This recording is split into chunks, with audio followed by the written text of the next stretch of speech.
Hola, ¿cómo están? Muy buenos días en México y buenas tardes en Europa, ¿no, Camilo? Son las 2 de la tarde, allá en la bonita Barcelona. Sí, sí, estamos aquí bueno, está mejor el clima últimamente, así que últimamente no, en realidad todo lo contrario, o sea, estaba lloviendo estos últimos días. Pero bueno, qué bueno verte, Héctor, Un tanto tiempo, gusto. tantos años. Sí, sí, sí, esto estaba pausado por mucho tiempo y me da gusto volver a retomarlo. Vamos a ver qué pasa en este mes y en el siguiente y ya, bueno, bueno, creo que de lo que vamos a hablar hoy tiene mucho que ver con los cambios en el paradigma de trabajo de los desarrolladores, de todo lo que ha pasado este año. Hace poquito, ahorita mientras me bañaba, estaba escuchando, ah, bueno, vamos a entrar en tema, ¿no? Yo siento que la vida de desarrolladores del software y en general la gente que se dedica a tecnología y que su trabajo es principalmente, como le dicen, trabajo de directamente o intelectual, ha cambiado muchísimo en el último año. O sea, los últimos 3 años han sido una locura, pero siento que el último año es el que ha estado solidificando las cosas o los cambios que ya se veían venir, ¿no? Y que había un poquito de incertidumbre si se podía lograr esto, ¿no? Entonces, estaba escuchando el resumen de la plática, o más bien de un post que hizo André Harpati sobre lo que él vivió en el año y curiosamente casi todo ya lo meto en Notebook LM, que parte de lo que vamos a platicar hoy también lo metí en el Notebook LM y pido una de dos o bueno, casi siempre pido los dos, como un deep dive, que es pues entre dos voces diferentes, que es claramente el mismo guión, pero dos voces diferentes simulan estar en una plática de podcast y te explican algo a través de como pues dialéctica en pocas palabras y es chistoso, ¿no? Porque tienen modismos muy chistosos y ya estás acostumbrado a ellos, pero es muy interesante que lo explican bien. Sobre todo si estudiaste en material, o sea, creo que lo he hecho en las dos formas. Lo he hecho en la forma de yo estudio el material y después escucho el deep dive y también escucho el modo debate. El modo debate es muy interesante porque te hace pensar un poquito más, ¿no? Entonces, cuando lo hago así, pues creo que es una de las cosas que más ha cambiado en el último año, ¿no? Que es la, la forma de trabajo de todos aquellos que trabajamos en el campo intelectual va a ser muy diferente, está siendo muy diferente y va a ser muy diferente, ¿no? Y de lo que vamos a hablar hoy es de un paper que se llama Architectures of Error, que Camilo escribió este año. En mayo lo terminaste de escribir, ¿no, Camilo?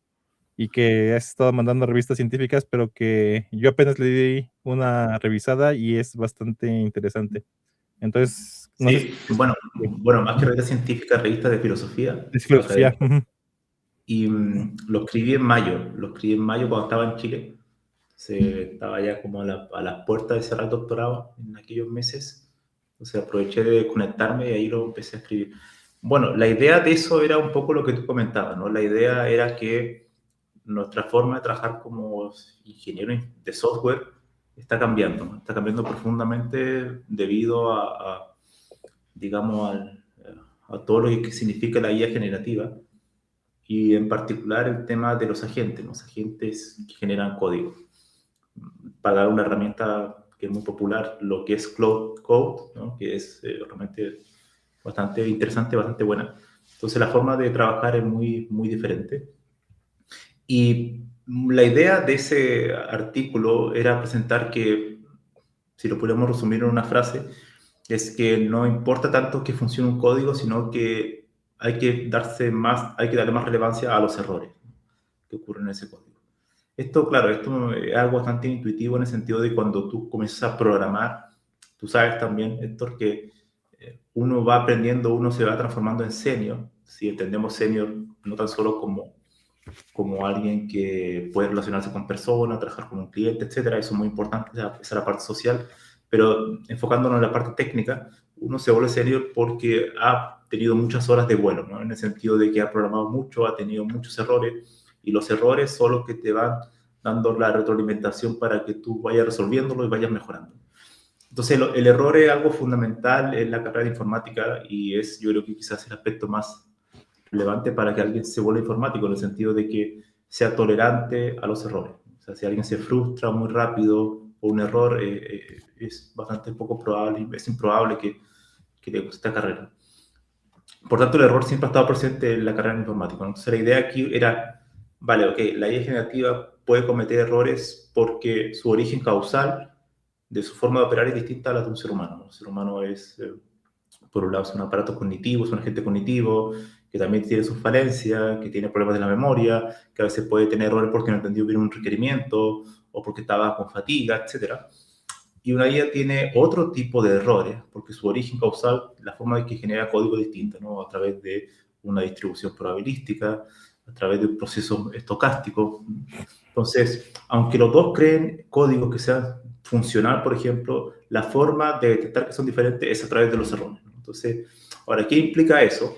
¿Qué implicaciones tiene eso de que, aunque el código pueda funcionar en ambos, digamos, en distintos tipos de arquitectura, los errores son muy diferentes, ¿no? O sea, y eso yo creo que uno lo puede darse cuenta cuando ocupas Cloud Code, es que muchas veces el código se ve muy elegante, muy digamos, visualmente se ve bien, ¿no? Pero cuando tú lo empiezas a analizar o empiezas a hacer pruebas, te das cuenta que hay un error, ¿no? Es un error muy tonto, o sea, que muchas veces es un error demasiado tonto que entendió algo mal, ¿no? Eso muchas veces en una persona es distinto, no ocurre ese tipo de errores con un ser humano, son muchas veces mucho más evidentes, que nos faltó un punto y coma o cosas así, ¿no? Que siempre está la broma del punto y coma, o cuestiones de ese estilo, ¿no? A veces no lo documentamos bien, pero por ejemplo la documentación de código, el orden del código, eso ya está muy bien hecho por una IA, pero los errores son más sutiles. Entonces, lo que propongo en ese artículo es que la forma de integrar esos ambos códigos, que va a ser algo inevitable, integrar códigos generados por IA y códigos generados por humanos, tendremos que darnos cuenta, dar un giro en la forma en que hacemos las pruebas, la verificación del código, y es enfocarnos más en los errores, porque a través de los errores vamos a entender mejor cómo opera la IA y cómo se va a poder integrar con un ser humano.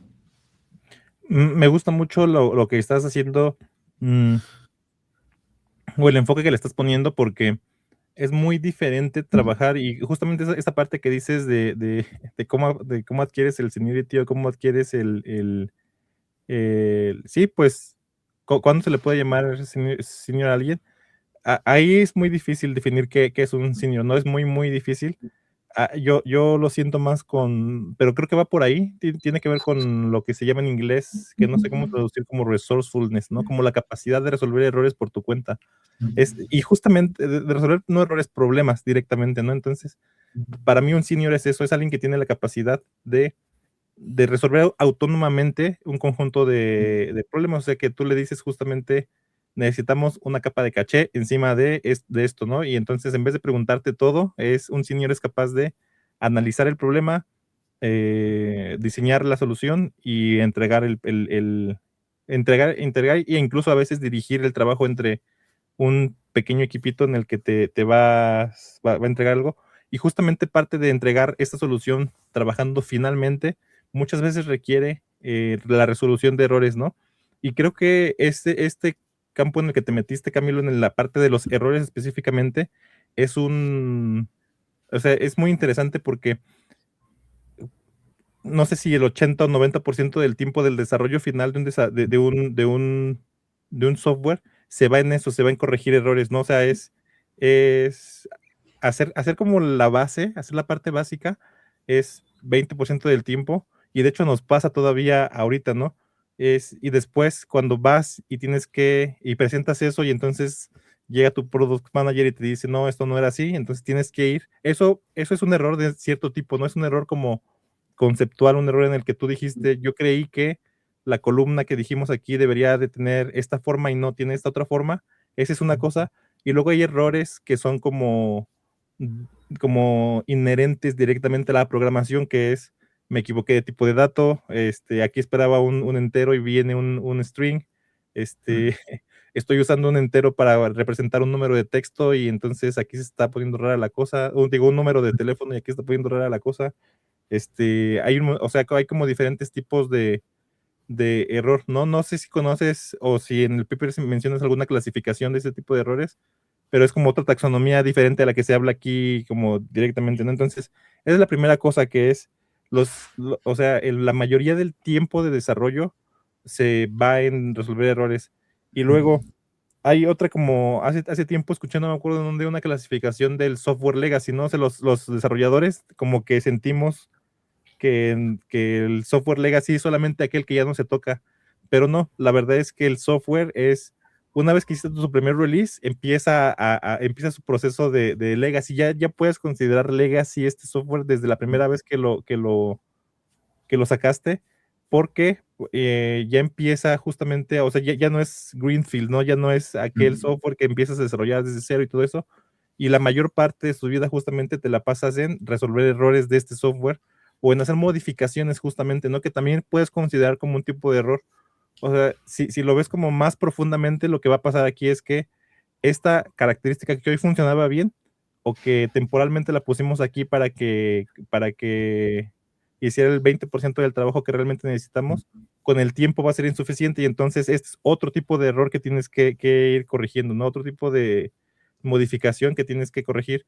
Y entonces es un campo muy interesante esta parte de los errores porque yo argumentaría justamente que la mayor parte del tiempo del desarrollo de software tiene que ver con corregir errores. Y le diste en el clavo que es la mayoría de los memes de desarrollo de software no tienen que ver con lo maravilloso que es escribir código desde cero, sino lo horrible que es corregir errores, ¿no? Que es corregir todas las cosas que encontramos. Ajá. Sí, sí, y sobre todo esa distinción, porque claro, al principio puede parecer lógica, ¿no? De que el hecho de que los errores son importantes, pero la idea que yo trataba de inculcar era que la mayoría de los programadores hoy en día ven los errores de la IA como si fueran errores humanos, ¿no? Ujú. Hay una idea como que no le dan la distinción. Y el hecho de que sea el código generado por una arquitectura diferente, una arquitectura de error, en este caso diferente, que es estocástica, uno tiene que hacer pruebas de manera diferente a lo que hace con lo que uno hacía tradicionalmente con un ser humano, ¿no? Ese es el punto de fondo, ¿no? O sea, uno tiene que hacer una distinción no tan solo en la forma de cómo construyes código para que funcione, sino que también en la forma que vas a evaluar el código que no viene de origen humano, ¿no? O sea, ahí está la parte que yo creo que es más relevante del artículo y trataba de, bueno, mostré 4 dimensiones donde se puede evaluar eso, pero me tomé en cuenta una parte de la filosofía de Daniel Dennett. Daniel Dennett fue un filósofo de la mente que trató muchos temas también con la inteligencia artificial, y él tenía un concepto que yo lo encuentro muy interesante que se llamaba competencia sin comprensión, que un sistema puede ser competente pero no tener entendimiento, básicamente. Y eso es un poco la idea que yo tomé, ¿no? La idea de que la IA puede ser muy competente, y lo sabemos, podemos crear herramientas muy interesantes con Cloud Code, por ejemplo, o con otro LLM, pero no necesariamente tienen comprensión ni tampoco tienen intencionalidad humana, ¿no? O sea, no tienen una intención, no tiene algo, un racionamiento, una conciencia humana, ¿no? Pero a pesar de eso son muy competentes, hacen código que funciona y eso está muy bien, ¿no? Pero eso genera una especie de ilusión, ¿no? En el sentido de que tú sientes que estás creando sistemas, creando diferentes tipos de herramientas con Cloud Code, y de repente ocurre un error, no sabes qué pasó, y es porque la generación de código de la IA, su forma de cometer errores es distinta a la forma que nosotros tenemos de cometer errores, ¿no? Y ese es un problema en el sentido de que cuando se empieza a integrar el código de IA con el código humano y se empiezan a estar constantemente en una simbiosis, vamos a tener que ser mucho más rigurosos en la forma de evaluar los errores. Por ejemplo, no es lo mismo pedir una IA que te genere una invocación, una API, para guardar en un Excel, por ejemplo, que meterlo a generar código para un sistema de aviones, ¿no? De todo lo que es el piloto automático de un avión, ¿no? Evidentemente son riesgos muy diferentes, ¿no? O sea, si la API no falla, pues no pasa nada. Si el avión falla, pues hay personas que pueden morir, ¿no? Entonces el código es muy importante en eso. Hay distintos grados de importancia en la generación de código. Por tanto, si vamos a ocupar la IA para código crítico, vamos a tener que tener distintos procesos de evaluación que son diferentes, no tan solo que son digamos, más rigurosos que lo que hay actualmente, sino que son diferentes. Y, por ejemplo, tenerlos en entornos simulados, en sandbox, por ejemplo, también, entorno donde tú puedas tener mayor control sobre ese código, hacerle pruebas constantemente, hasta que después la verificación, que se haga siempre a través de la verificación formal que se haga un humano, dirá, ok, este código sí puede pasar a producción, después de mucha validación, ¿no? A eso yo le llamaba como garantía epistémica, ¿no? Que la idea, que bueno, al final nombres como epistémica significa simplemente es cómo, cómo sabemos realmente que algo es como tal, ¿no? O sea, si algo, cómo yo realmente sé que esto es así, ¿no? Eso es como lo que es la epistemología. Entonces, ¿cómo yo sé que el código generado por IA es correcto? Pues requiero distintos tipos de verificación externa y la verificación externa siempre viene de parte del ser humano. Entonces, vamos para, para ese mundo, ¿no? Donde vamos a tener código que es, digamos, va a estar totalmente mezclado, un código humano, un código máquina, y la forma de evaluar tiene que ser diferente, ¿no? Nuestro método de evaluación tiene que ser distinto, ¿no? Y un poco lo que planteaba en ese artículo es cómo hacer una taxonomía de los errores, ¿no? En distintas dimensiones y cómo puede ser útil tanto para ingenieros de software como para filósofos que tratan de entender las implicaciones del código que uno hace, ¿no? Sí. Bueno, o sea, es creo que el argumento de fondo, te digo, no sé si estoy al 100% de acuerdo con esto. Me gusta mucho el análisis, pero no sé si estoy de acuerdo con el argumento de fondo, que no el argumento de fondo, sino más bien ¿cómo se llama esto? Pues las implicaciones de que vengan de un diferente lado los errores, ¿no? Que es justamente,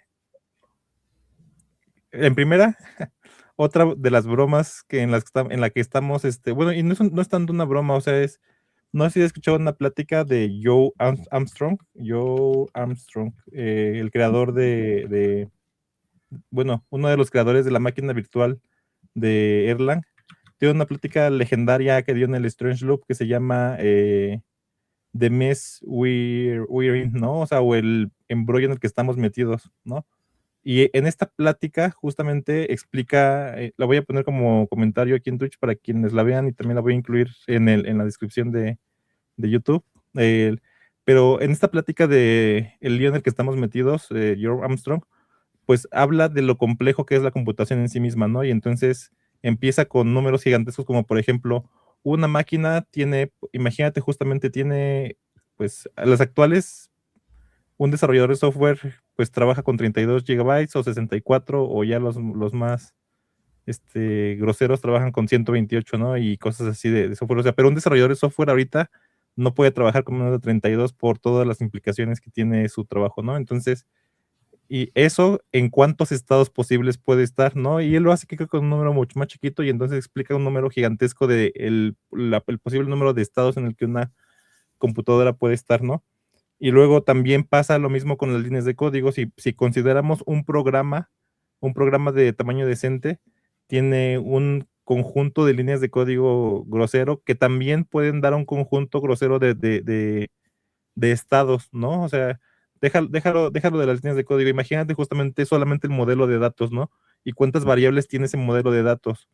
Entonces, si hacemos la combinatoria de en cuántos estados puede estar este software, ese estado es completamente es incalculable e inmanejable por humanos, ¿no?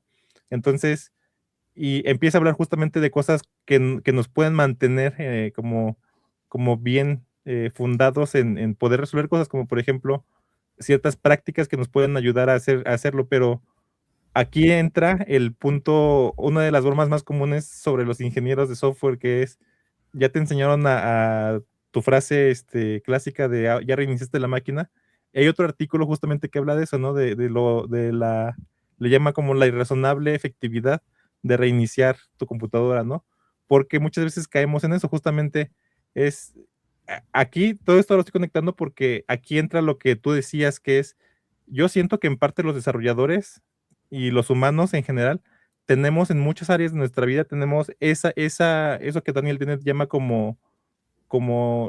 eficiencia mecanística, le dice, no es eficiencia, Competencia sin comprensión. competencia sin comprensión, ¿no? Y en inglés es algo así como competencia mecanística, ¿no? O sea, que es tú conoces la serie de pasos necesarios para resolver un problema sin entender por qué esos pasos funcionan, ¿no? Por ejemplo, el ejemplo perfecto es este de reinicia tu computadora, ¿no? Es, no sé qué está pasando, no, y de hecho no lo puedo entender qué está pasando, o sea, es, y te lo prometo que no es broma, que mi primera solución, o a veces estoy tratando con personas de edad, justamente, que me, o sea, a veces les tengo que ayudar a conectarse a una reunión en Zoom, por ejemplo, ¿no? Y entonces en Zoom pueden suceder un montón de errores, ¿no? Yo he visto errores como, por ejemplo, errores de criptografía en Zoom, que es si está muy atrasado tu Zoom, lo que va a pasar es que te va a rechazar por error criptográfico, metes correctamente el ID y entonces te va a mandar a volar sin ninguna explicación como lógica, este, se puede trabar por el internet, porque no funciona el internet, no sé, hay un montón de razones, ¿no? Y entonces, en vez de irme al problema o a la solución epistémica de justamente qué es exactamente lo que está pasando, mi solución mecanística es, por favor, reinicie su celular, ¿no? Y eso resuelve el problema en el 95% de los casos, ¿no? Es como, sí, sí, y si no pasa eso, pues ahora sí tienes que meterte un poquito más adentro en lo que pasa, ¿no? Entonces, esto, por ejemplo, hay muchas soluciones justamente que hacen uso de este tipo de cosas, ¿no? Justamente yo Armstrong lo decía que es, ¿por qué mandamos a reiniciar las cosas? Porque es mucho más fácil empezar desde un blank slate, es decir, desde cómo deberían ser las cosas, como las programamos nosotros, y a partir de ahí reconstruir el estado de las cosas, que una vez que un estado está completamente triturado y ya no sirve para nada, intentar entender dónde está mal va a ser imposible. Entonces lo que haces es, lo limpias, te vas al fondo y que empiece de nuevo el estado, ¿no? Por eso es la filosofía del Let It Crash de Erlang, porque es completamente ilusorio pensar que vas a poder entender el estado de la computadora, ¿no? Entonces es, reinícialo e inicia de nuevo, ¿no? Pero también estoy de acuerdo contigo en que no todos los errores son así. Hay errores justamente que puedes entender epistémicamente, ¿no? Y que tienes que entender epistémicamente. Sobre todo, por ejemplo, los errores en el código, ¿no? En el código no es justamente qué vas a decir, pero no sé si tú te ha pasado en entornos Pero, Dale. sí, pero por ejemplo, esa decisión, yo igual menciono eso en el paper, es que cuando tú, por ejemplo, dices esa decisión de tener que reiniciar el computador es una decisión, digamos, con intencionalidad, ¿no? Que surge de la experiencia, ¿no? Claro, una máquina no tiene una intención. La frase de competencia sin comprensión es que, claro, yo tengo comprensión porque puedo tener intencionalidad.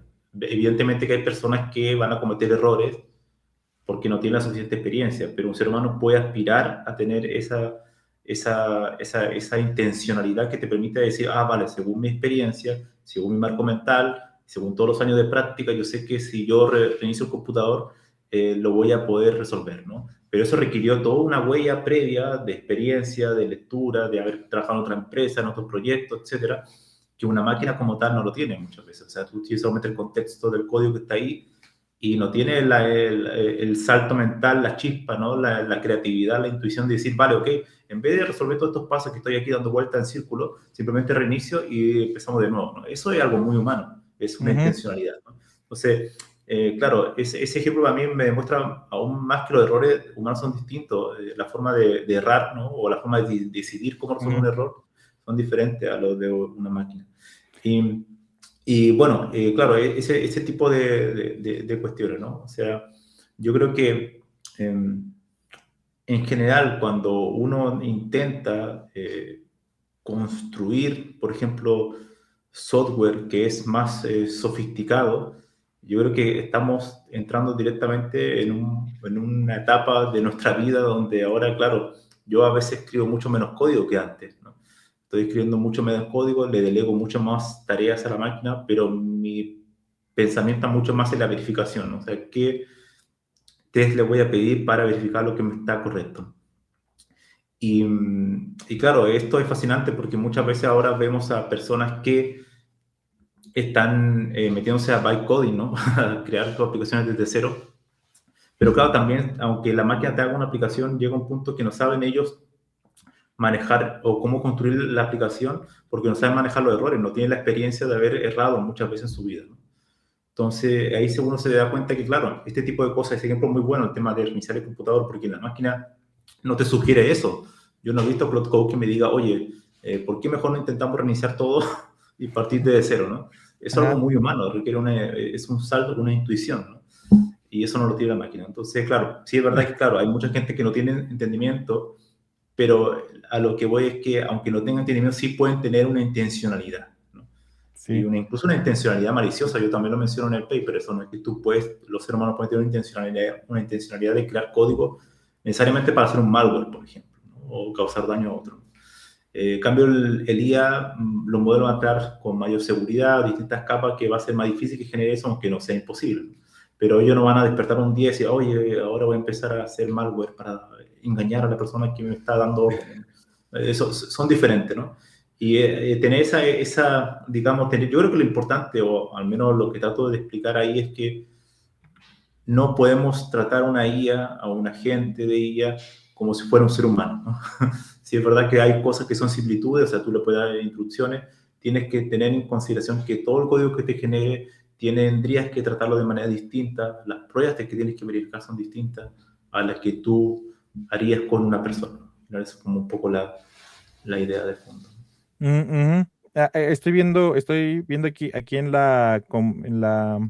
bueno, creo que ya se entendió el argumento del paper, que es los errores se tienen que tratar de manera distinta dependiendo de dónde vengan, ¿no? Y creo que también intuitivamente lo hacemos así también contra los humanos, ¿no? Que es si, si el error lo cometió mi compañero senior, es muy diferente, o espero encontrar un error muy diferente al error que cometió un junior, ¿no? O sea, es muy, muy diferente el error, y creo que por ahí va tu argumento, que es Sí. dependiendo de quién comete el error, tienes que tratarlo y tienes que tener formas diferentes de tratar estos errores, ¿no? Entonces, Exactamente, justamente, aunque claro, ahí la distinción es que, claro, un error humano, aunque sea un junior o sea un senior, claro, se tienen en el mismo espacio de errores, digamos, ¿no? sí. De errores posibles. En cambio, una IA, bueno, tú lo ves, ¿no? Que muchas veces genera un código que se ve perfecto, pero falla en una pequeña cosa, porque Ujú. tiene una incoherencia global, quizás, ¿no?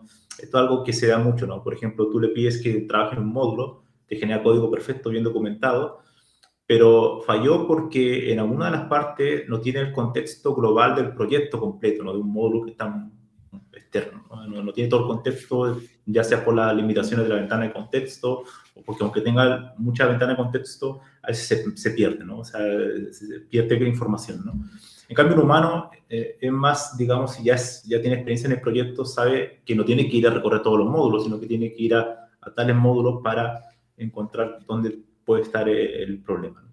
Entonces los Sí, errores son más sutiles, ¿no? Hay como una ilusión de entendimiento en la IA. A pesar de que puede ser muy competente y pasar los tests, cuando uno empieza a probar más a fondo, te das cuenta que podría cometer errores que son mucho más difíciles de detectar que lo que puede ser un error típico de un programador. y sobre todo porque están bien maquillados con código muy bien escrito, ¿no? O sea, ellos pueden imitar el mejor programador del mundo y tienen Sí. patrones y cosas que pueden maquillarlos muy bien, ¿no? Aquí en la conclusión, justamente hablas de las diferentes como formas o de las diferentes cosas que le dan forma a un error, ¿no? Entonces hablas justamente de la semántica, ¿no? Que es pues, la semántica de nuestros errores es cognitiva, o sea, viene de nuestros procesos de pensamiento contra los LLMs, que son errores estadísticos, ¿no? Luego hablas de la parte de la seguridad, ¿no? Entonces, no, no sé, es que depende con qué humanos te hayas topado, ¿no? Pero dice aquí que lo que tú dices, que los LLMs hacen errores mm, cometidos por basarse en patrones inseguros, o sea, claro que un LLM puede cometer un error de seguridad, pero porque observó en otros 1000 ejemplos que tiene que usar SHA-1 en vez de el moderno SHA-3, por ejemplo, ¿no? Entonces, como aprendió que tiene que usar SHA-1, usa SHA-1 para esta cosa que no se debe de usar, y entonces, entonces, pues sí, y un humano puede cometer el mismo error, o sea, justamente es lo que te digo, ahí empieza a entrar mi duda, que es, muchos humanos, y de eso te lo digo con todo respeto para todos los compañeros que he conocido, lo que hacen es seguir el camino como animalitos, justamente, ¿no? Y eso nos pasa a todos, ¿no? O sea, de hecho, lo estaba escuchando en un podcast justamente sobre esto, ¿no? Que se llama competencia selectiva. No quiere decir que tú eres un muy buen programador, ¿no? Pero probablemente no eres un muy buen programador en todas las áreas del desarrollo y entonces en ciertas cosas eres como un especialista y te enfocas y pones toda tu capacidad ahí, pero en otras cosas vas a ser como un burrito que aprendió, como un elefante, por ejemplo, el caso del elefante que aprendió que no se puede despegar algo que esté amarrado y entonces toda su vida tiene esa creencia, ¿no? Sí. Entonces en algunas cosas somos como, seguimos patrones que hemos aprendido, que digo, alguien reflexivo y ahí creo que entra una diferencia fundamental, ¿no? Alguien reflexivo lo puede eliminar contra un LLM que va a estar cayendo en el mismo error vez tras vez, sobre todo cada vez que reinicies el contexto va a estar cayendo vez tras vez, ¿no? Pero el punto, bueno, ese es como basado en patrones contra justamente un humano. Dice que si un humano comete un error de seguridad, tú argumentas que es, o se le pasó porque no tuvo no puso la suficiente atención, es el oversight, o una intención maliciosa, ¿no? Y ahí tú dices, pues un LLM no puede tener una intención maliciosa porque no tiene intención. Ahí estoy muy de acuerdo, ¿no? Luego hablas de las limitaciones contextuales, que son, pues un LLM tiene una ventana de contexto. mm, ahí no sé cuánto tiempo nos va a durar eso, pero ahorita es corta, entre comillas, ¿no? Contra un humano que tiene una visión limitada del mundo, ¿no? Una visión limitada del mundo que le llamamos el modelo mental, ¿no? Y finalmente dices que la otra parte que los distingue es la variabilidad de la salida, ¿no? Que es, un humano tiene una salida estructurada, justamente por sus patrones de pensamiento, contra un LLM que es completamente estocástica, ¿no? Entonces, me gustan esas formas de distinguir los errores. Y sinceramente nunca había escuchado de esto digo, creo que tengo que está entre mi lista leer a Dennett, y nunca había escuchado de esto que mencionas tú del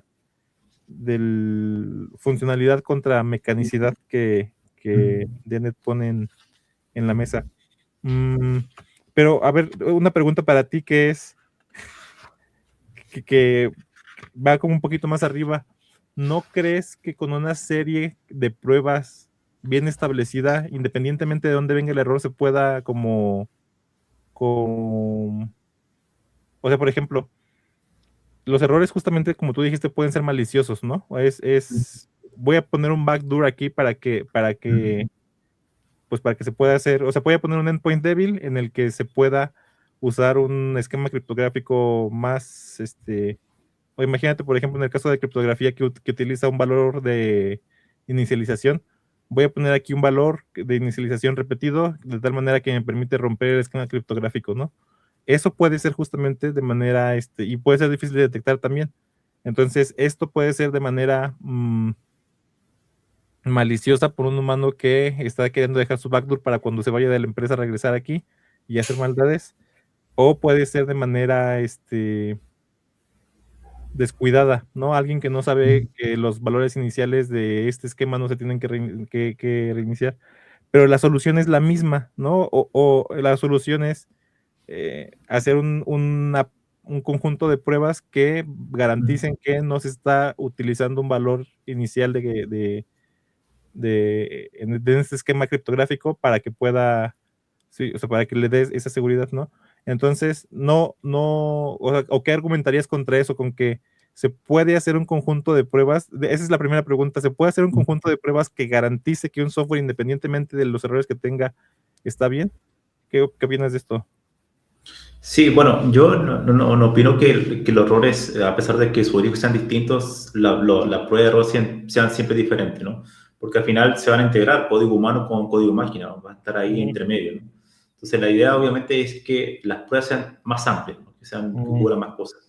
Pero, por ejemplo, a lo que dices, uno podría darse cuenta que hay un error que se repite constantemente. Una de las cosas que trato de enfocarme en ese paper también es que el error ahora tiene que ser un conocimiento epistémico, es decir, que los errores tenemos que almacenar cuáles son todos los errores que han sucedido desde código generado por la IA, porque eso van a ser pistas para después tomar mejores decisiones en el futuro.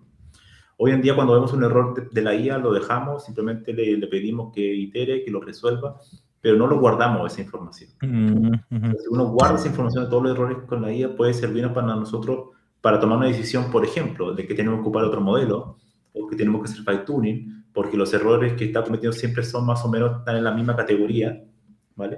Entonces, ese tipo de cosas, esa información del error se vuelve mucho más importante. Por eso al principio dije, era como, más que funcione hoy en día el software, lo que importa son los errores que se cometen. Porque en base a esos errores podemos mejorar esa calibración de confianza, ¿no? Que es un término que también ocupo en alguna parte del paper, ¿no? Que la idea es que si yo tengo distintos tipos de pruebas, ¿no?, para poder testear el código mezclado entre código humano y código máquina, pueda acumular la información de los errores para que se transforme en una especie de pista para que nos tomar mejores decisiones, ¿no? Entonces, ese para mí yo creo que es el punto. O sea, sí se pueden hacer pruebas, tienen que ser pruebas diferentes, por supuesto, y que pruebas que vayan a ese punto, ¿no? O sea, si los errores siempre son más o menos el mismo, o con Python, por ejemplo, que siempre se equivoca cuando le pedimos ciertas funcionalidades con Python. Bueno, quizás probablemente los ejemplos que se entrenó el modelo con Python no son suficientes, ¿no? O sea, no tiene una suficiente cantidad de ejemplos para poder inferir de manera correcta, ¿no? Entonces podemos llegar a esa conclusión, ¿no? Porque sabemos hoy en día empíricamente que hay modelos que generan mejor código en un lenguaje de programación que en otro. ¿Por qué?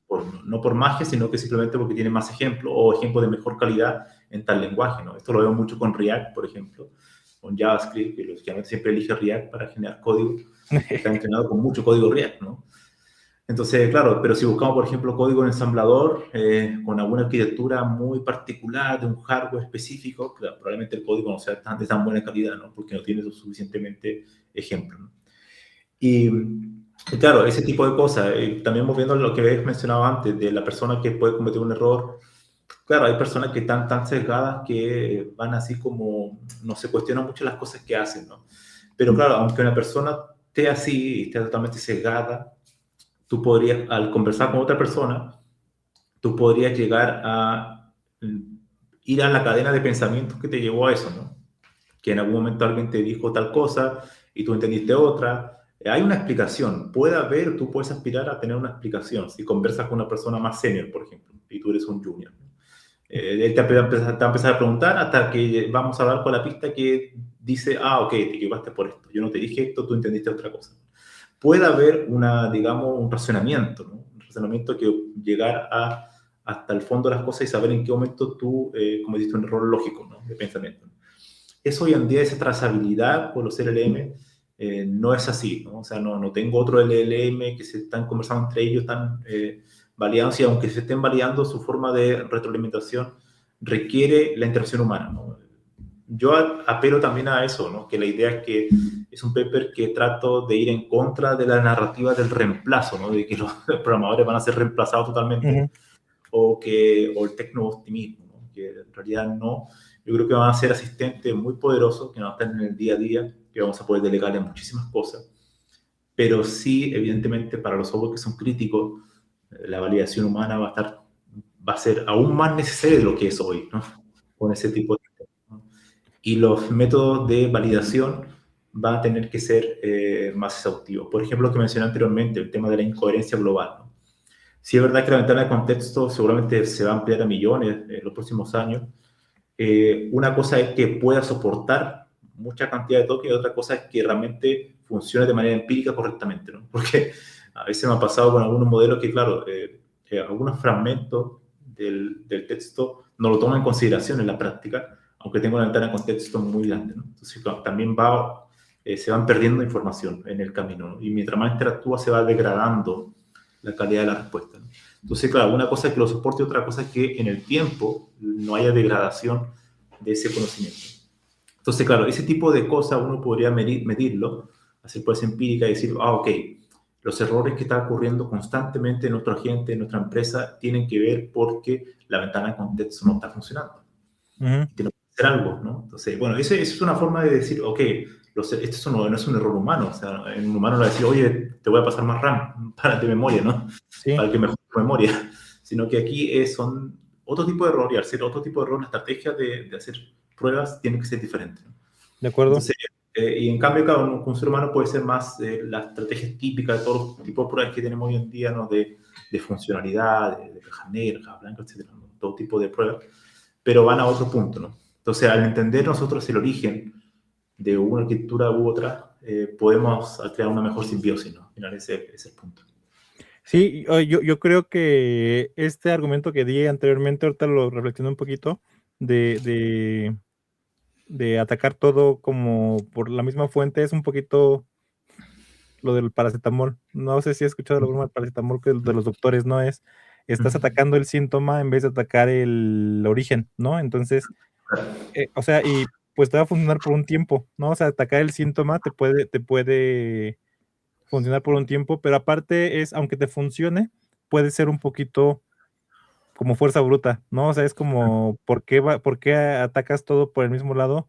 Aparte ¿por qué debería de seguirse produciendo este error? Esa es la primera pregunta. Y creo que ahí tú vas al fondo de eso, ¿por qué este error se sigue produciendo sí, o sea, es como correcto verificar que el software no tiene este error y eso lo tienes que hacer independientemente de dónde venga, ¿no? Pero la siguiente pregunta, Disculpa que te interrumpa, pero tú lo sabes que muchas veces nosotros, antes que llegara la IA generativa y todo, en una empresa no hay un repositorio de errores, ¿no? Históricos, realmente no ajá, existe mucho eso, ¿no?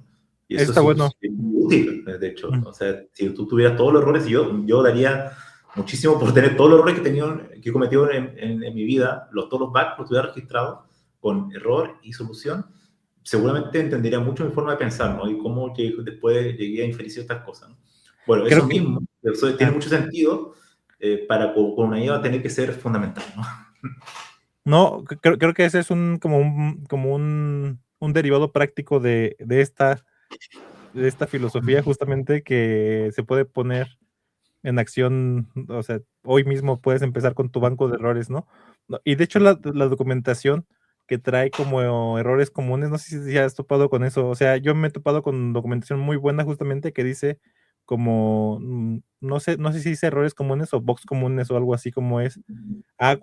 Sobre todo de instalación, ¿no? Cuando lo instalan te puede pasar este error y este error y este error y este error y te dicen su solución, ¿no? Entonces, no son súper exhaustivos, pero te dicen como errores comunes de lo que puede pasar. Y como tú dices, aunque no los tengamos registrados, muchas veces aunque no los tengamos registrados como en algún lugar, pero justamente eso es parte de lo que un senior tiene, ¿no? O sea, no sé si a ti te ha pasado que tú ves un error y ves la forma del error y dices, este error viene o sea, por ejemplo, un timeout, ¿no?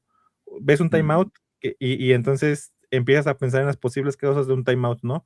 Se cayó la red, este, se desconectó el socket, el, la cosa está muerta, o sea, el servidor que me está respondiendo está muerto, y empiezas a pensar en una serie de causas, ¿no? Y entonces tienes toda la razón, tienes tu Es banco de como una errores en intuición, tu cabeza, ¿no? ¿no? Exactamente. Sí, es una intuición que surge, y que es algo muy humano, ¿no? Esa intuición que surge de algo inconsciente, ¿no? De la práctica constantemente, ¿no?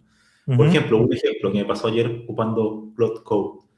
Estaba trabajando con una aplicación web, con backend, frontend, ¿no? Levantando dos servidores, y no se levantaba. Decía, bueno, pues yo lógicamente le digo por Cloud Code, como soy perezoso, le digo, levántame los servidores tú, ¿no? Pero ya no quiero ni siquiera colocar el start, ¿no? Ujú. Levántalo, y no lo levantaba y estaba iterando y, no sé, y bueno, después me acordé que, claro, en otra sesión, en otra ventana, yo tenía otra aplicación que también es web, con backend y frontend, y estaba ocupando el puerto, ¿no?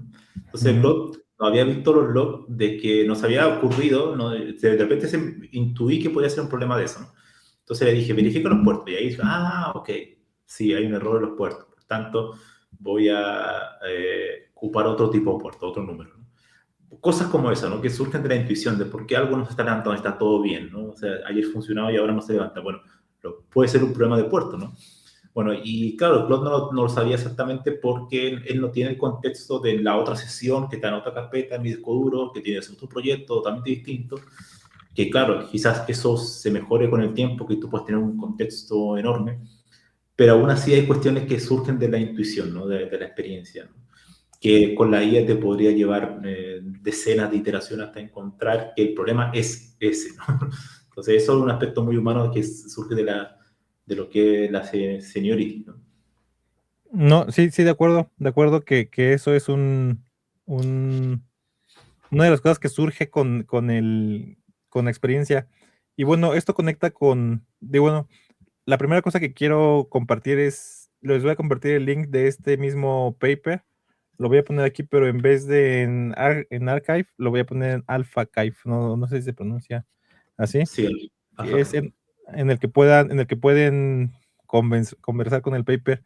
Ahora, yo siento, y esto a lo mejor vamos a traer a Manuel aquí porque me acuerdo que una de las primeras cosas que pasó cuando empezaron a tener estos sistemas fue que platiquemos con Manuel y Manuel es un poquito más reticente o mucho más reticente que nosotros a esto y no sé si siga así, siento que sí. Y entonces me gustaría tener la visión contraria de esto, pero mi visión es que si no estás utilizando estas herramientas para hacer un apalancamiento de tus propias habilidades, te estás quedando atrás. Esa es mi visión.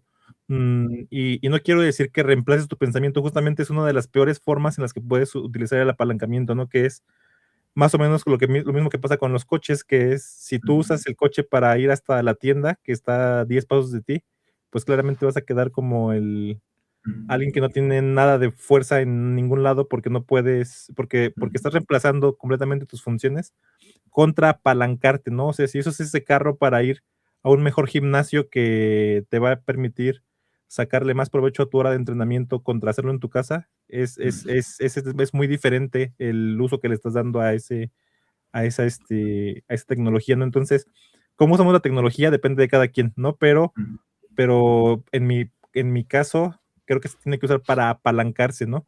Entonces, esto no que para muestra, delegar, ¿eh? no para delegar nuestra cognición, ¿no? Al final es Es- eso, ¿no?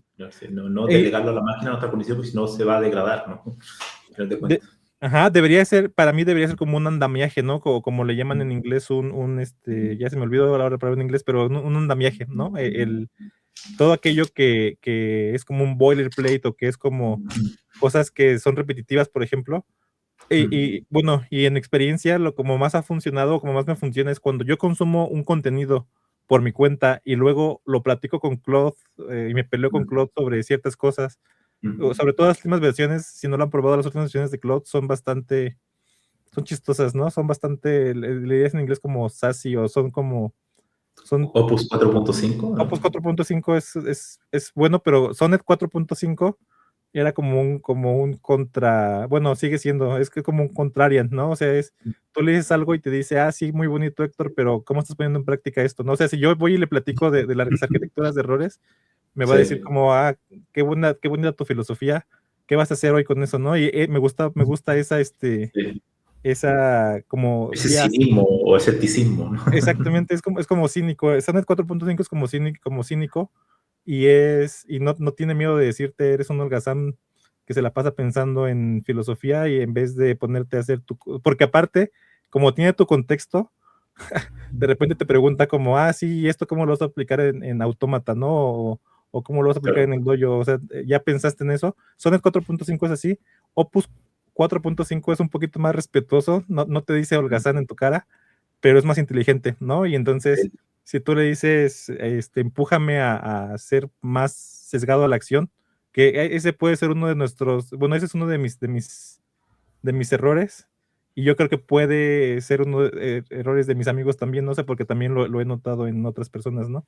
Entonces, y Claude te empuja hacia allá, ¿no? Te dice no seas holgazán, o te dices, el 4.5 es muy cínico y varias veces me dio mis cachetadas cuando platicaba con él, ¿no? Entonces, hacer eso, y eso es algo muy chistoso porque, por ejemplo, y creo que a los neurodivergentes y a las personas nerds que tienen enfoques muy específicos, es como un regalo para mí ha sido como un regalo de la vida porque por ejemplo, yo puedo platicar contigo de cosas, justamente como estas filosóficas o cosas que no,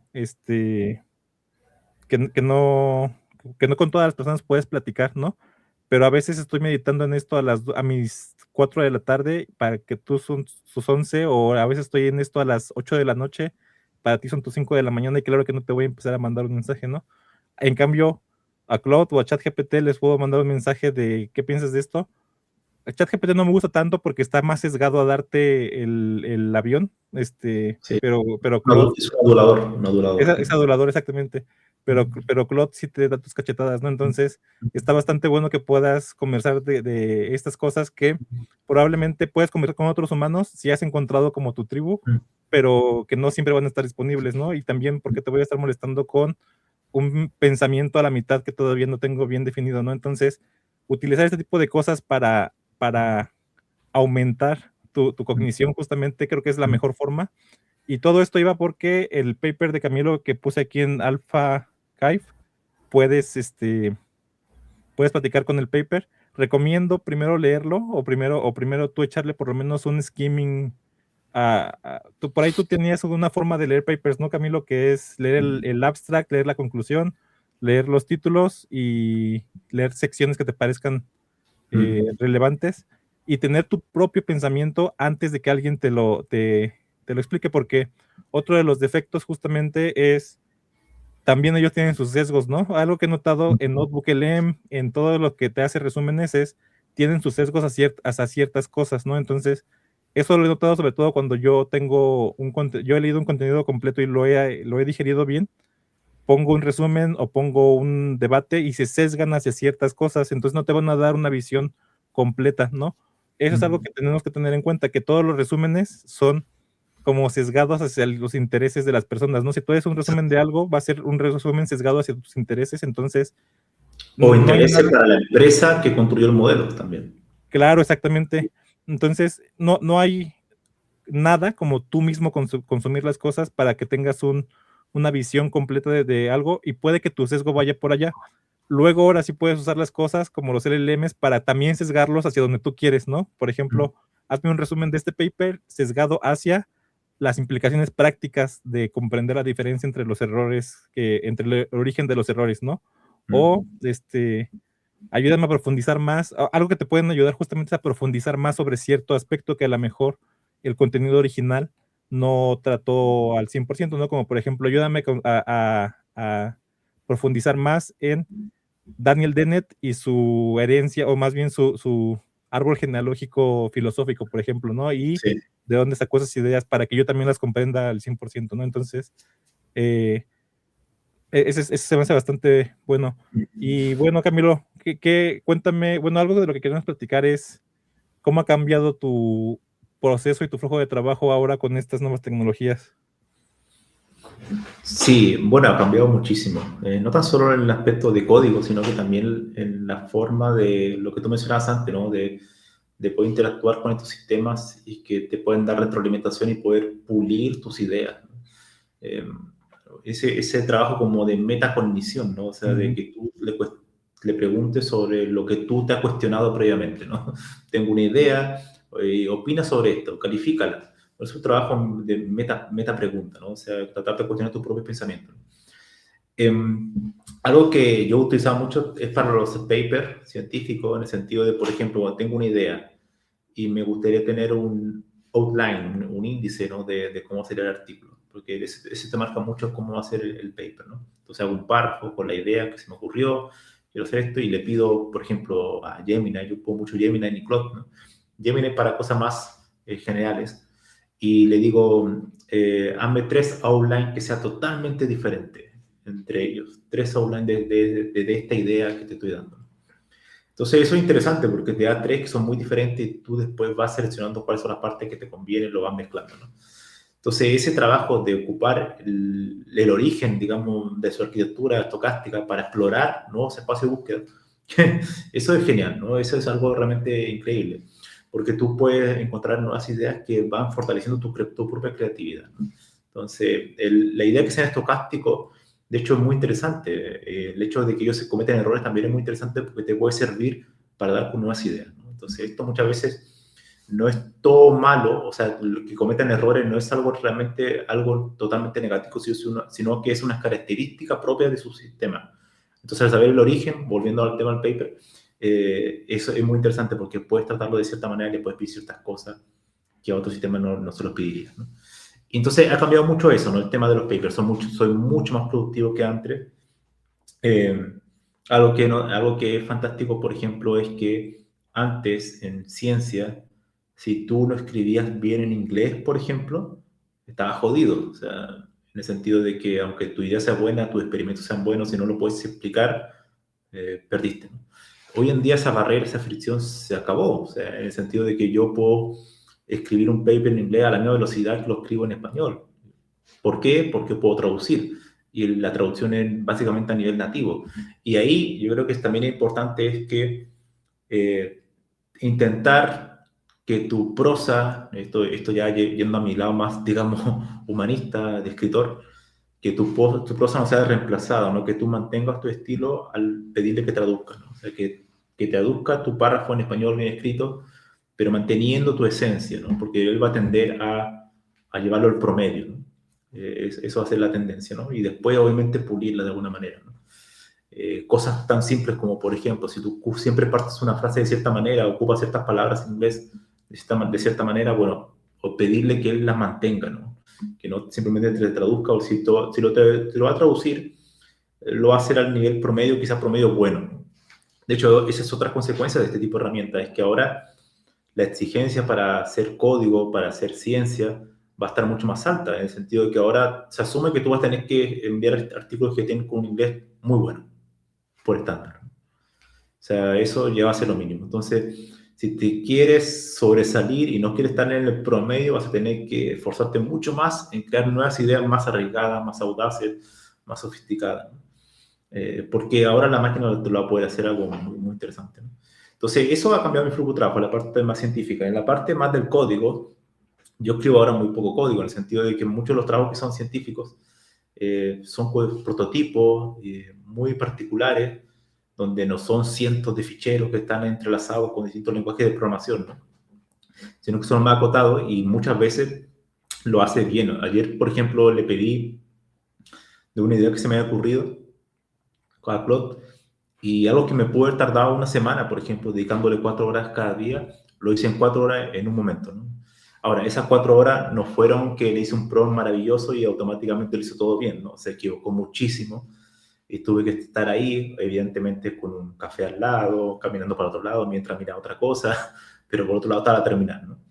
Y ahí le iba diciendo, oye, no, esto hay que repararlo, esto está mal, así constantemente, pero la cuestión es que durante 4 horas más o menos puedo tener un prototipo ya estable para hacer experimentos para un paper, ¿no? Por ejemplo, esto es algo fascinante, ¿no? O sea, te puedes volver muy productivo, pero sin perder la creatividad, ¿no? Porque claro, tú ahora podrías crear papers que son incrementales, o sea, escribir el mismo paper y publicar decenas de papers y es el mismo paper, ¿no?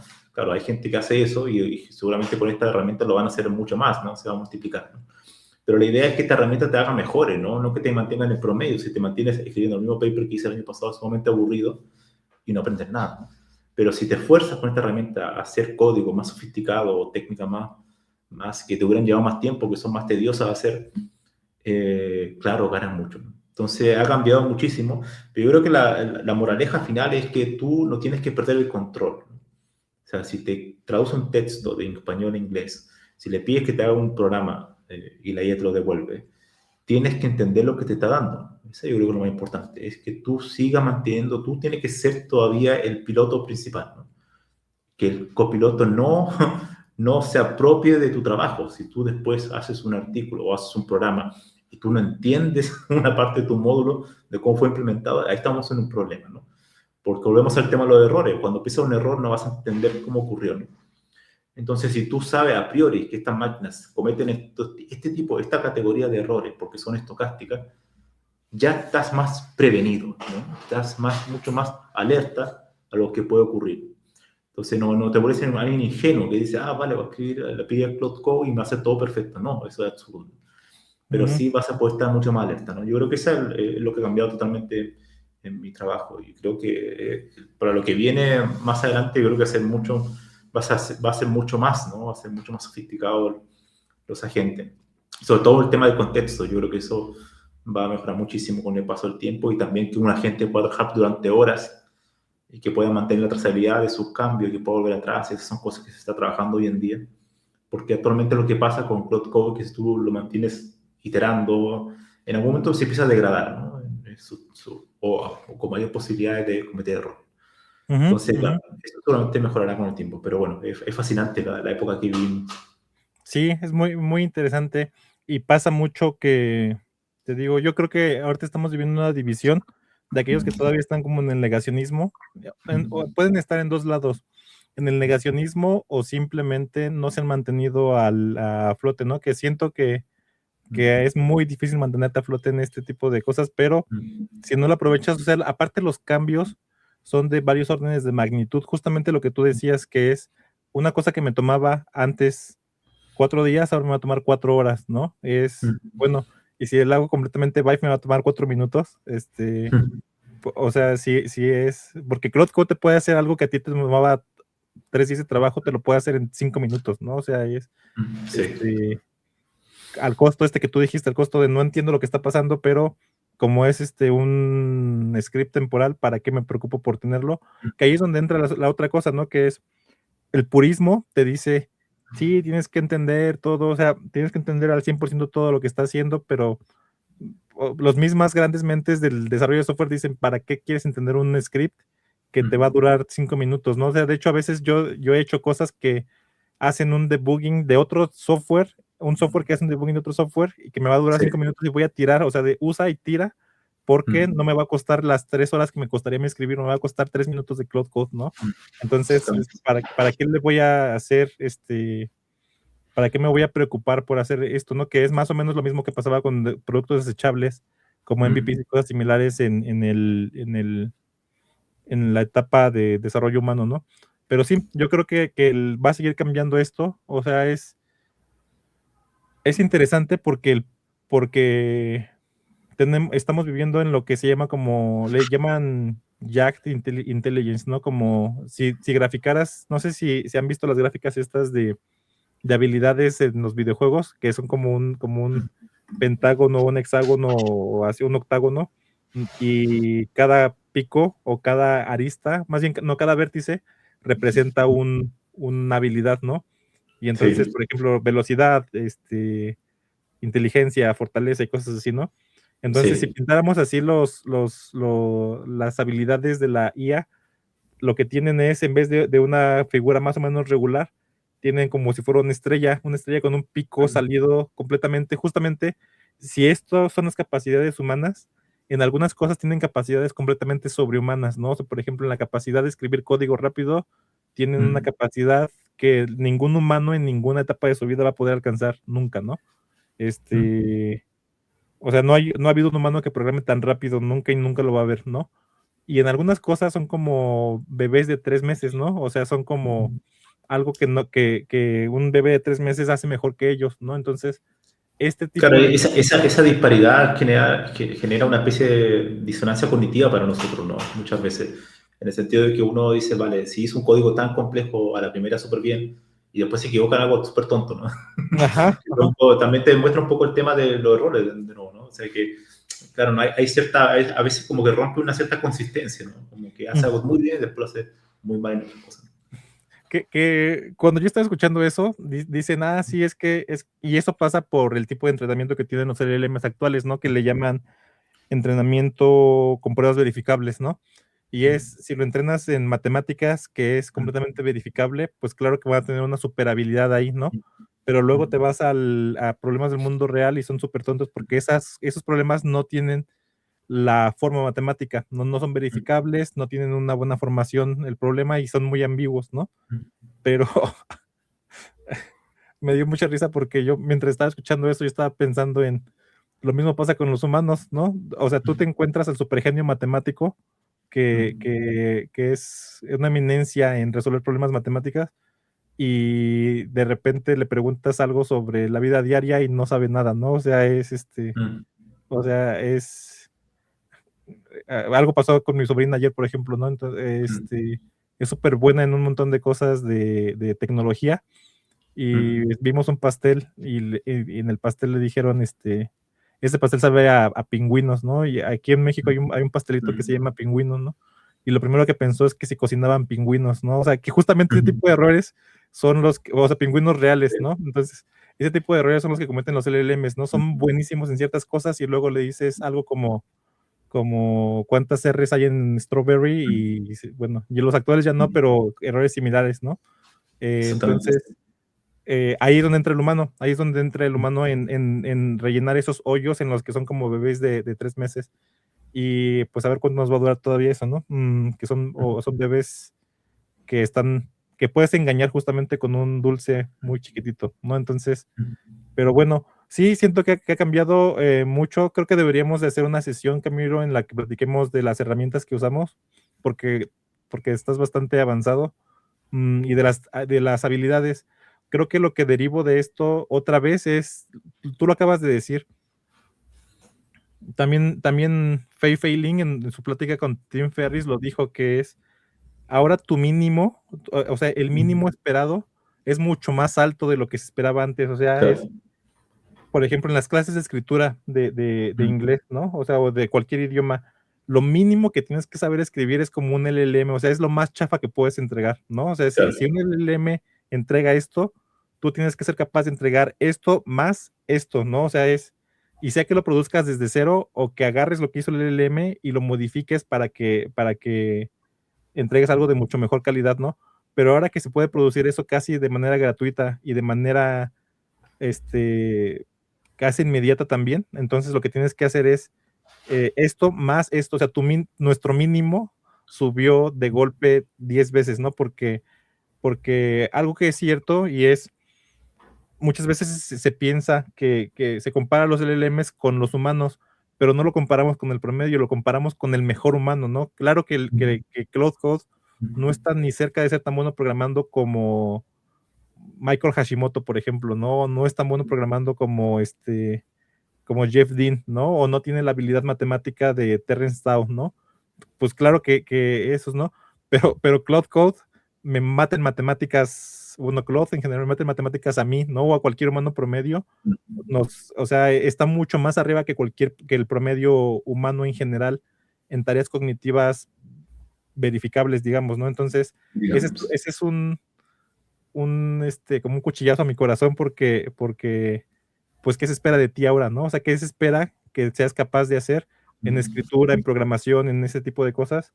Porque te digo, como que el consuelo es, pues no, es que no son mejor que los humanos, no son mejor que los mejores humanos, ¿no? Pero mejor que tú, 100% lo son, ¿no? O sea, es mejor. Es que claro, yo creo que el tema de comparar si un humano es mejor que un LLM o viceversa es como, no tiene sentido, ¿no? Porque al final son asistentes, ¿no? Al final de cuentas, el hecho de que tenga una arquitectura diferente, el ejemplo que tú dabas, ¿no? Es verdad, un matemático puede ser un genio, pero quizás en habilidades sociales no tiene ninguna capacidad, ¿no? Esto uno lo sabe, ¿no? Pero claro, uno sabe que por su propia arquitectura cognitiva, si uno habla con él, él puede razonar y llegar a intuir de lo que se trata, ¿no? Un LM A veces. tiene estos bloques, por su propia arquitectura no le permite hacer eso, ¿no? O sea, por ejemplo, algo que un LLM no podría intuir de manera automática es que si yo entreno un LLM y en vez de hacer el code de C++, que es para imprimir, y cambio todos los ejemplos que le voy a pasar al entrenamiento y en vez de code le pongo imprimir en español, lo que va a pasar es que el LM cuando le pida código C++ me va a poner la palabra, el keyword, imprimir, ¿no? Pero claro, alguien que sabe C++ sabe que automáticamente que eso no es correcto. ¿Y por qué? Claro. Porque simplemente está repitiendo patrones de lo que vio en su entrenamiento, no está verificando la realidad, ¿no? El mundo real, ¿no? Entonces, claro, un humano podrías tú verificar la realidad si tú le vas explicando ciertas cosas, él podría intuir que ciertas cuestiones son así, ¿no? Entonces, aún hoy las arquitecturas que tienen los LLM, que más adelante puede ser otra, quizás con sistema híbrido, neurocomputación o de ese tipo de cosas, quizás sea diferente su arquitectura, ¿no? Pero actualmente, claro, hacer esa comparación al final nos quita mucho tiempo, porque al final es mejor empezar a hablar, bueno, ¿cómo los podemos integrar mejor? ¿No? Esa creo que es la pregunta hoy, ¿no? ¿Cómo podemos realmente trabajar mejor con ellos? Y lo que tú también mencionabas, ¿no? Hoy en día el mínimo es mucho más alto y eso nos fuerza a ser más creativos, ¿no? A ser más audaces también en nuestras ideas. A mí me pasa mucho en el día a día. Ahora trato de irme a ideas mucho más potentes porque siento que puedo avanzar más, ¿no? Que lo que hacía antes, lo que puede tardar mucho tiempo en aprender un tema, ahora puedo abrir un LM, empezar a aprender con ellos, ¿no? Sobre ciertos ciertas temáticas, ¿no? Y Ujú. eso es fascinante. Sí, de acuerdo.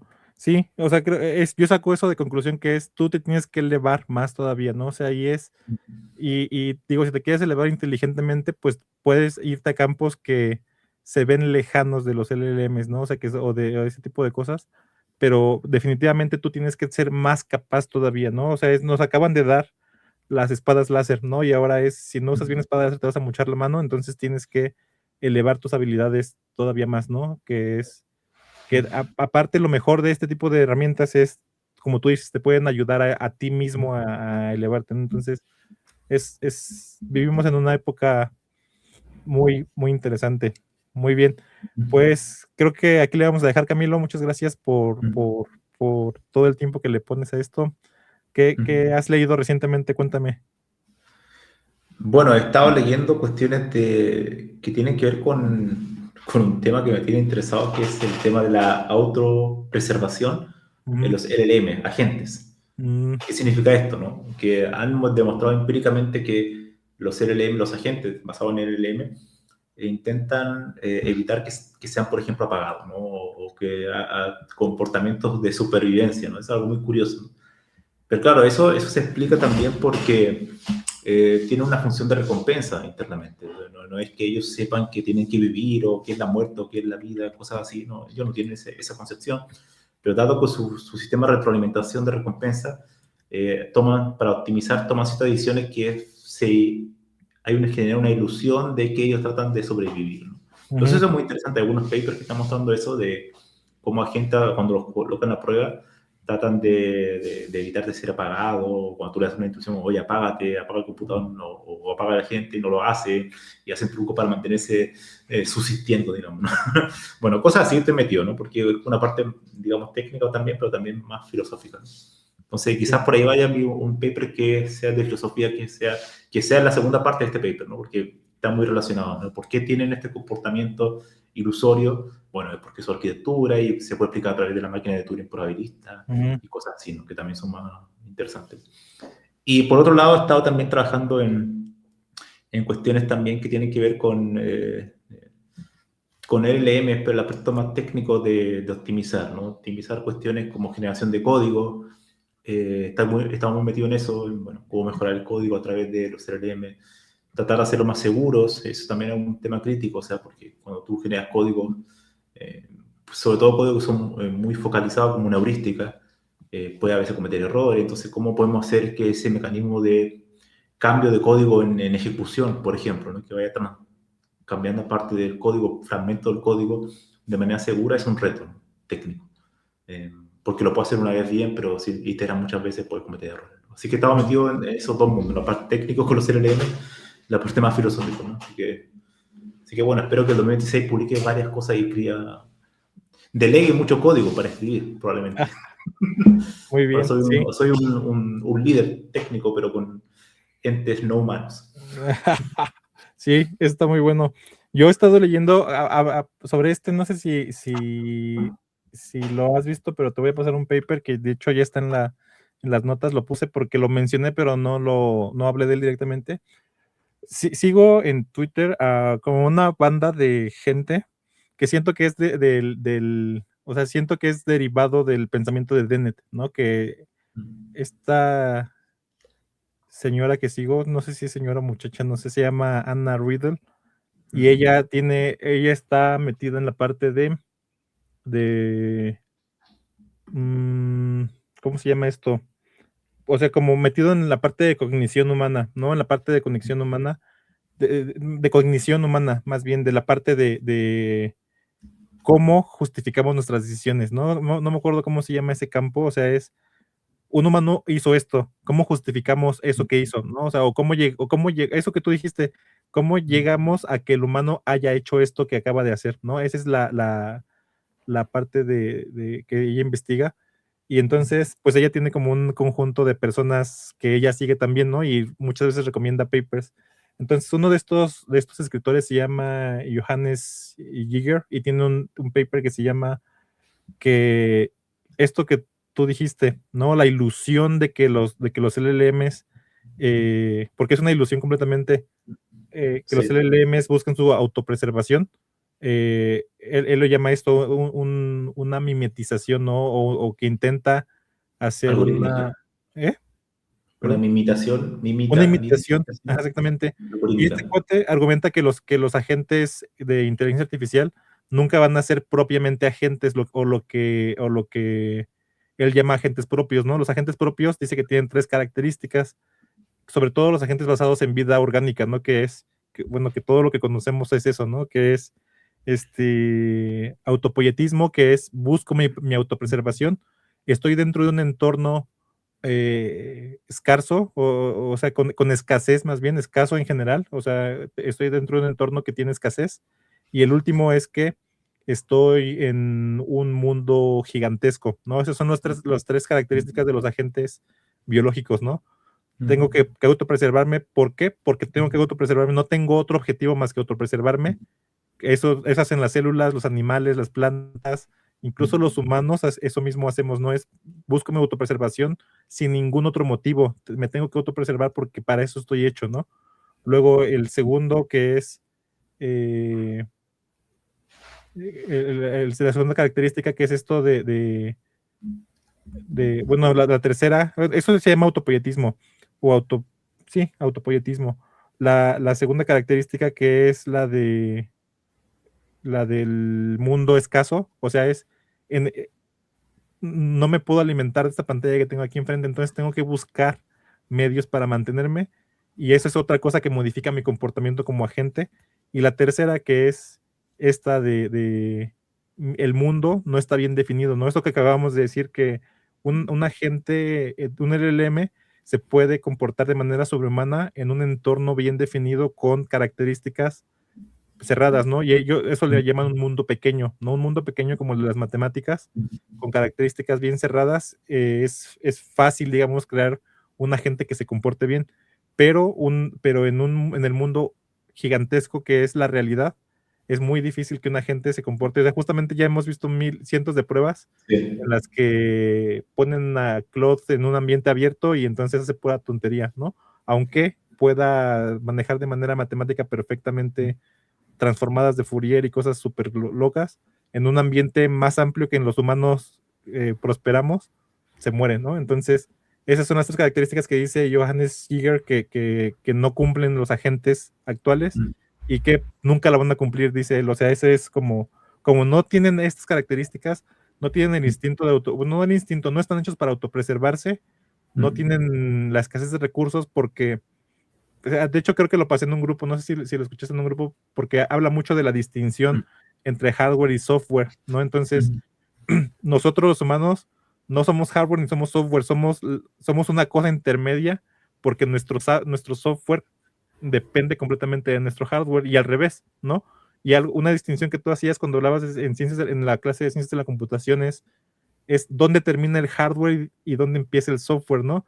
Y creo que en las computadoras está es muy, puedes pintar una división justamente, ¿no? Puedes pintar una división porque nuestros programas están creados con ese objetivo en mente, con que haya una división completa, y entonces este software lo puedo correr en un x86 y en una ARM y Sí. en tal cosa. ¿Por qué? Porque o sea, idealmente lo puedo correr en múltiples cosas porque yo creé esa división, ¿no? Y entonces ahí entra como otro tema filosófico que pues, muchas películas han tratado ¿se podría cargar la mente humana en una computadora? Pues hasta lo que sabemos, pues no, porque nuestra mente depende completamente de nuestra configuración cerebral, ¿no? Son lo mismo, en pocas palabras, ¿no? Nuestra configuración cerebral y nuestra mente son lo mismo, entonces no hay forma de que si algo cambia en tu cerebro, conservar la misma mente, ¿no? Entonces, ese es lo que lo pone, y me gusta mucho su análisis, que tiene mucho que ver con eso que acabamos de decir. Entonces, ya que andas metido en eso, te lo recomiendo, lo voy a poner en las notas. De hecho, ya lo puse por aquí para que le echen un ojito. Y pues creo que sería todo. Ahora, eso, para decir algo, lo último sobre eso, es que, claro, sí es verdad que los agentes de IA generativa no son agentes humanos, claro, es una distinción ontológica. Podemos adoptar la postura de Dennett, ¿no? Que Dennett, volviendo al tema de competencia sin comprensión, y justificar una intención o una postura intencional, ¿no? O sea, podemos tratar a los agentes de IA como si fuese, no sé, un agente racional, aunque no le atribuyamos ninguna mente, ¿no? O sea, Ujú, ujú, simplemente por fines pragmáticos, ¿no? Para ujú. poder resolver problemas, ¿no? Entonces, claro, uno también puede argumentar lo contrario, decir, vale, ok, sí sabemos que son diferentes, pero en la práctica podemos tratarlos como si fueran racionales, no Sí, solamente para un fin de funcional, de poder cumplir estos objetivos, pero sin atribuirle estados mentales, mente ¿no? o intención, ¿no? Exactamente. Sí, y ahí entra la parte de quienes hayan tratado, yo se los digo continuamente a las personas con las que trato, quienes hayan tratado mucho con Claude, con GPT, se sienten como personas, justamente, ¿no? O sea, y ese es, yo lo siento como, te digo, de hecho ya le atribuí, en esta misma plática le atribuí una personalidad a Sonnet 4.5, ¿no? Es el cínico que te llega y te cachetea en la cara y te dice, está haciendo un holgazán, ¿no? Y me gusta, te digo, a veces necesitas eso, ¿no? Claude 4.5 es más decente, pero también te dice tus cositas. Y ChatGPT es el amigo adulador en el que no puedes confiar, ¿no? Porque, pues porque lo hicieron para eso, ¿no? O sea, es el amigo que siempre te va a dar la razón y que, por lo único que sigo usando ChatGPT es porque es mucho mejor investigando que cualquiera de los demás, ¿no? Es mucho mejor investigando que que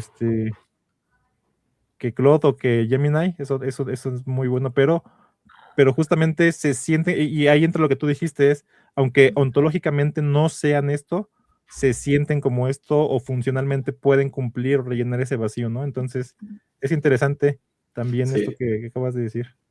Muy bien, pues muchas gracias Camilo por tu tiempo y por todo esto. Esperemos regresar muy pronto a hacer algo, sí. ¿no? No, gracias a ti, así, a ver si nos juntamos también ahí con otras personas para Ujú. conversar. Hay que juntarnos con Manuel a pelear, porque seguro tiene Sí, visiones completamente contrarias directamente sí. de esto. De seguro, si nos escucha, nos va ya a estar quitándonos de su lista de contactos y cosas así.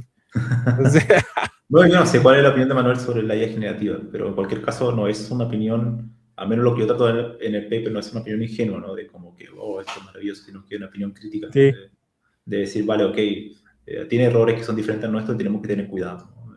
Y usarlo a nuestro favor. muy bien. Pues un gusto, Camilo, entonces, y nos vemos la próxima vez. Aquí hay un comentario de Saúl. Gracias, Saúl, qué bueno que estás por aquí. Y pues bueno, nos vemos pronto, Camilo. Muchas gracias por Bueno, y tu feliz tiempo. final de año, ¿no? Quizás nos vemos hasta el próximo año, que ahí No, nos vemos.